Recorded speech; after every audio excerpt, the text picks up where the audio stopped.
Johnny was the only guy I ever knew could do a one-arm chin-up with either arm.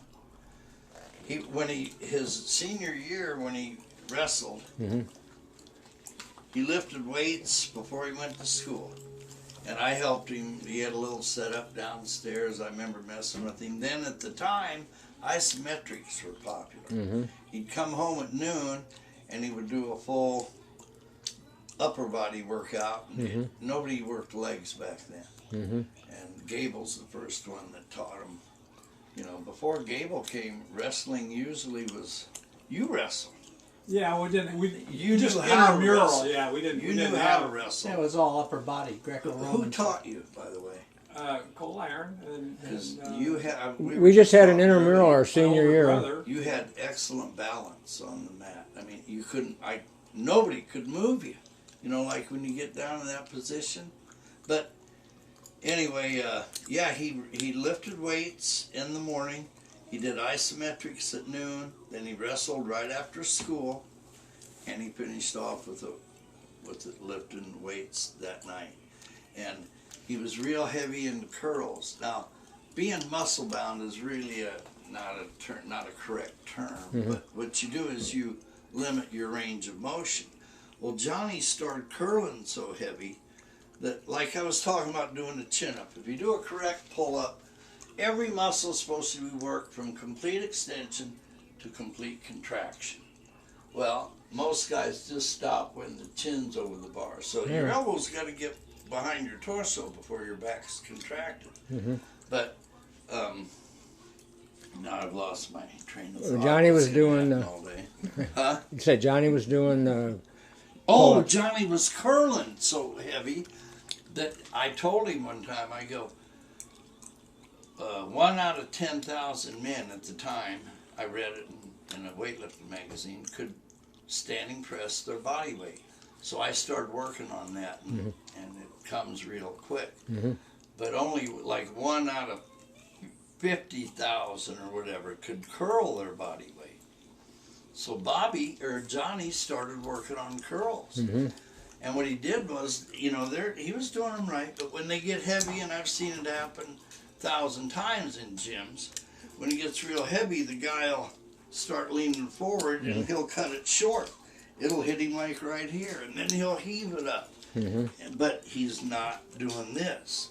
Next thing you know, Johnny's walking around like this because he limited his.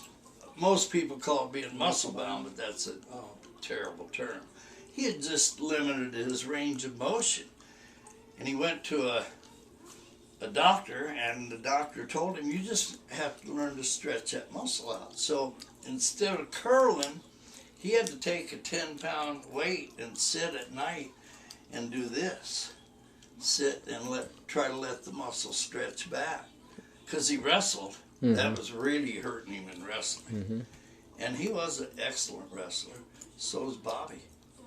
Bobby's not a street fighter, but one night we pushed a bunch of furniture aside at a party over in Des Moines, and Bobby wrestled a guy from Iowa State, and this guy ate carpet for 12 minutes.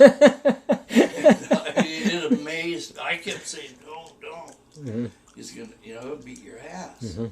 Bobby's just really loose, even snake-like, and new. Bobby Neuman, Johnny Neuman all knew how to wrestle. Tom Neuman, Dickie Neuman, Tim Neuman, they all were wrestling nuts, and their dads were wrestlers. But talking about that wrestling, they did it by weights, and then at the end of it, then you'd wrestle another weight, and I ended up, I worked my way to the only left was me and John Howell. I said, oh shit, this guy's going to kill me. But you read about Lolo Jones, where she said about fighting that woman that's so good, not so bad. She said, shit, I can run around the ring for 30 seconds or a minute that nobody can stay. So that's kind of what I did with Howell, is, stay away from him, run like this, and then get a takedown and then back out. So I ended up getting some points. He just passed away not long ago. He died. Yeah, it was in the paper. And you know who called me? Butch Wolf. Butch Wolf loved John Howell. And Butch Wolf hates Bill Coldiron, because he said John Howell could have been the best athlete in the world, except Coldiron didn't like him. And and used to make fun of him. He said, so John Howell quit going out for football. But can you remember, you'd see John Howell in the middle of the summer walking around town. He'd have that shot put in his hand everywhere he went. And he held the state or the high school record for, didn't you hold a record for 19 years up at ISU? Yeah. I think he held a record Yeah, he was, as long as you did. Roger. You know what his nickname was? Huh. Chink. Why?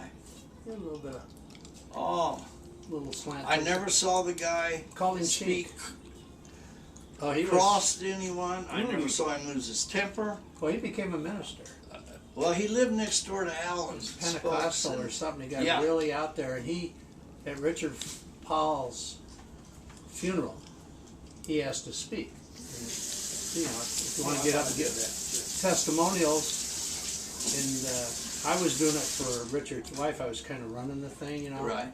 MC, it's Let's moving along.